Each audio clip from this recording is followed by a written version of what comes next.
Bom, agora a gente fala de política internacional. Na Argentina, o presidente Javier Milei encerrou mais de 37 mil contratos no setor público em um ano de governo. O número, que representa uma redução de 7% no quadro de pessoal, gerou uma economia de quase 4 bilhões de dólares. Segundo dados do Ministério da Transformação do Estado, só a administração pública teve um corte de 20 mil postos.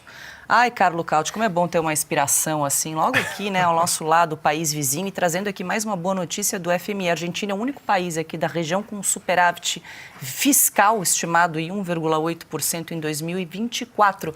O primeiro nos últimos 16 anos, quer dizer, Javier Milei tem ostentado excelentes números aí para um país que ele pegou em frangalhos em um ano. O país estava destruído, Paula. Chegou a faltar gasolina nos postos de combustível durante a campanha eleitoral pelo desastre provocado pelo governo kirchnerista, né, de Alberto Fernandes. O ministro da Economia, Sérgio Massa, era o rival de Milei, foi humilhado nas urnas. Milei ganhou as eleições, pegou um país destruído, sem nenhuma reserva internacional. A Bolsa de Valores de Buenos Aires basicamente não existia mais. Um país com a inflação em 3 dígitos, e agora temos um país com a inflação sob controle, a Bolsa, que é uma das melhores do mundo, a moeda está se valorizando frente ao dólar e as reservas internacionais estão voltando a ter um mínimo de corposidade, mínimo de corpo. E também os investidores estrangeiros estão voltando para a Argentina. Mas os gráficos falam mais do que 1000 palavras. Então vamos dar uma olhada antes nas bolsas. Vamos fazer um comparativo entre Brasil e a Argentina, né? Vamos dar uma olhada como o Ibovespa, que é o nosso índice aqui no Brasil, e o Merval, que é o índice da Bolsa de Buenos Aires, se comportaram no último ano. Lembrando que Javier Milei tomou posse no dia 10 de dezembro de 2023. Então, desde então até hoje, o Merval, a Bolsa Argentina, subiu mais de 140%. Enquanto aqui no Brasil o Ibovespa, esse aqui é outro gráfico, vamos dar uma olhada nas bolsas antes. O Ibovespa chegou a perder, se não me engano, 10%, quase 10%, aí 9,41%. Então, o Merval passou de 500 mil pontos para mais de 2 milhões e 476 mil pontos, enquanto o Ibovespa começou o ano em mais ou menos 135 mil pontos, estamos terminando em 120 mil pontos. Esse é o tamanho do desastre aqui no Brasil, né? E lá na Argentina é a esperança que está visivelmente à frente dos olhos de todo mundo. Vamos dar uma olhada agora nos números também da economia real. Porque só uma observação, né, que você deixa muito claro. O verde é exatamente a Argentina e o vermelho é a Argentina, né? É vermelho o Brasil, exatamente. E aplicar em bolsa, ou seja, é confiança de que a economia vai ser retomada, as empresas vão continuar vendendo e vão gerar lucro aos seus investidores. Né? Exatamente. A Bolsa sempre antecipa o mercado real em 2, 3 anos, né, ou até mais. De longo prazo. Então, o Brasil está perdendo investidores, os gringos estão indo embora, já 32 bilhões de reais foram retirados da Bolsa brasileira desde o começo do ano, enquanto na Argentina está entrando dinheiro de investidores estrangeiros e próprios argentinos. Agora, vamos dar uma olhada no outro gráfico que mostra os dados macroeconômicos dos dois países. Bom, vamos lá. Primeiramente, na Argentina, isso aqui são os gráficos que mostram PIB, que mostram a inflação, claro, a tendência, né, da inflação, que mostram também como é que está o câmbio, claro, a tendência, né? Então, a tendência da inflação na Argentina, no Brasil, é que na Argentina temos uma inflação que está caindo, né? Desde que começou o ano caiu 43,15%, enquanto no Brasil a inflação, né, passou de mais ou menos 3%, isso mais ou menos por volta de abril, que foi o pico na Argentina, né? Estavam pegando isso lá na Argentina, aqui no Brasil.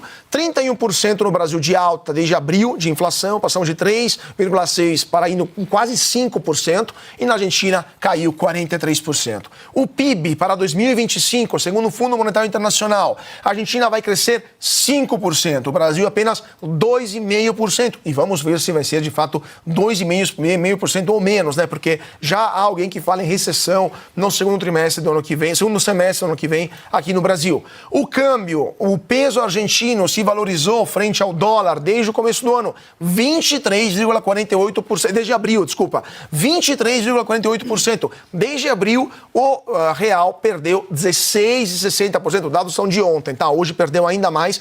Desde o começo do ano, o real já perdeu quase 30% do seu valor frente ao dólar. Reservas cambiais, o Brasil já torrou 10% das suas reservas internacionais, mais ou menos, enquanto a Argentina aumentou em 47% o número das suas reservas internacionais. É claro que o Brasil tem mais reserva em relação à Argentina em termos absolutos, mas a tendência é clara. E por último, contas públicas. O Brasil vai terminar esse ano com rombo de pelo menos 2% no primário, né? Ou seja, sem contar os juros sobre a dívida, enquanto a Argentina vai ser o único país da América Latina com contas no azul, 1,8%. Como é bom ter um presidente e se continuar assim, a Argentina vai dar um baile no Brasil. O que me chama a atenção é aquilo ali, ó, o corte histórico do funcionalismo.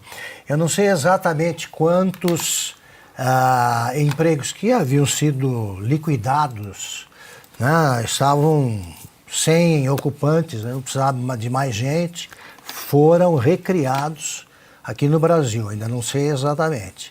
Agora, é a pergunta que eu faço sempre ao comentar o assunto. Vocês conhecem algum militante petista desempregado? Eu não conheço. Eles estão pendurados em alguma prefeitura, em algum governo do PT. Ou no partido, nessas ramificações que o partido tem. Começando pelo governo federal. Eu digo que é o programa social exclusivo ali, né, daquela turma, mais bem sucedido da história. É o programa Desemprego Zero para a Companheirada. Não conheço nenhum. É aquilo, né? Você já viu cabeça de bacalhau, aquelas perguntas. Você já viu petista, militante desempregado? Não conheço. Não conheço. Nós estamos sustentando essa turma. E o Milei está aí.